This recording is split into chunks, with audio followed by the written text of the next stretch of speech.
Troops repelled IPOB and ESN terrorist attack in Okija, neutralizing fighters. Good morning, everyone, and thank you all for tuning in for this headline we brought for you this morning. And our headline for today says that troops repelled IPOB, ESN terrorists, and attackers attack in Ojika, neutralizing fighters.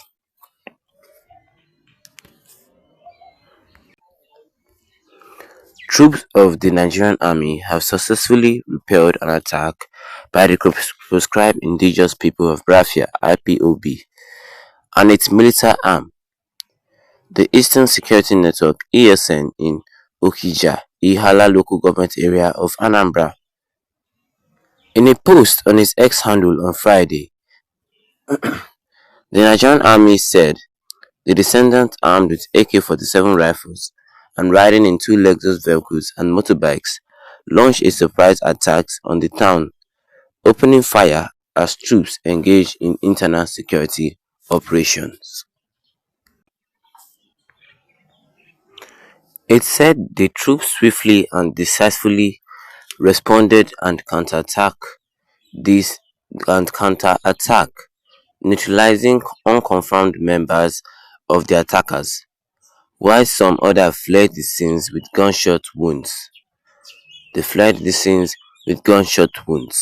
As traces of blood were seen among their escape routes.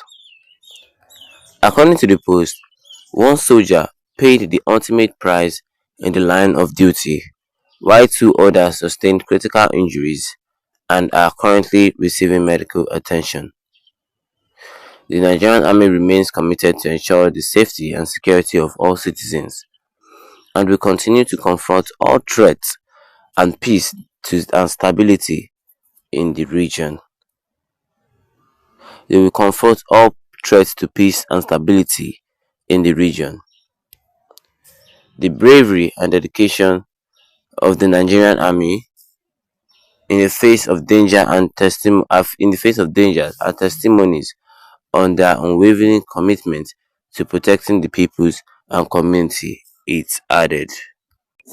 Well, the Nigerian troops recently engaged in gunshot battles with leaders of the terrorists of the IPOB and the ESN, and the Nigerian troops, they won the gunshot battle. They repelled the IPOB and ESN terrorist attack in Okija, neutralizing all the fighters.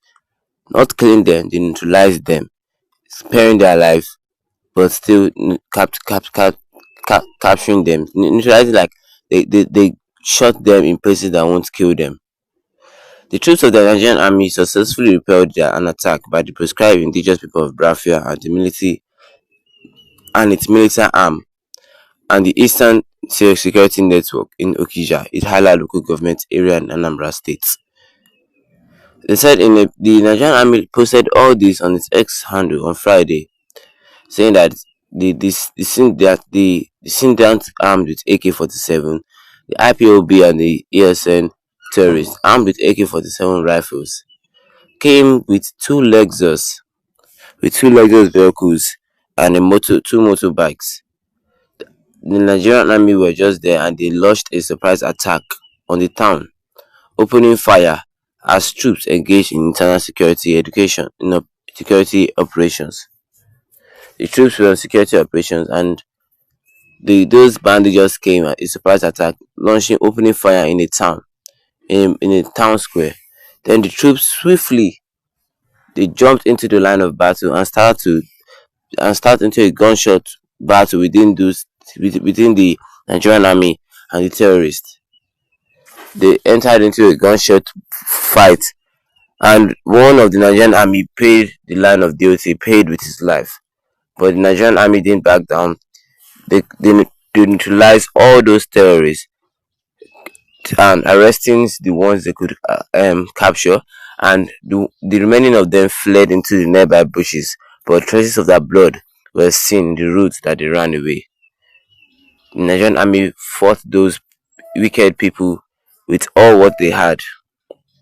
And that was a very big score for the Nigerian army. Yes, it was a very big score for the Nigerian army, because in our latest broadcast, we could see that the Nigerian army in the north was surprisingly attacked, and the Fulani invaders killed a lieutenant and some officers in the Nigerian army. And the Nigerian army was in big soup by that time. And now they didn't use that. They didn't use that to break them down. They forged. They stood up, fight those terrorists, and neutralize them. They push them all the way, saying that no, all these things, it ain't gonna be done this way. And now they say that anyone who terrorizes the peace and unity of the country will face the bullets of their guns. They will neutralize anyone who threatens the peace and unity of the country. Well, we can all say what the Nigerian army did was a very good 100 out of 100. Yes, and I really think that the federal government should put more insight into this insecurity problem we're having right here in the country. It should put more insight, because the insecurity we have here in the country is a very massive one, and the federal government should really put more insight into this insecurity problem of a thing. And indigenous people of Biafra, if they want to speak to to get the attention of the state government of any federal government, this is not the way they should do it. Yes. What do you guys think?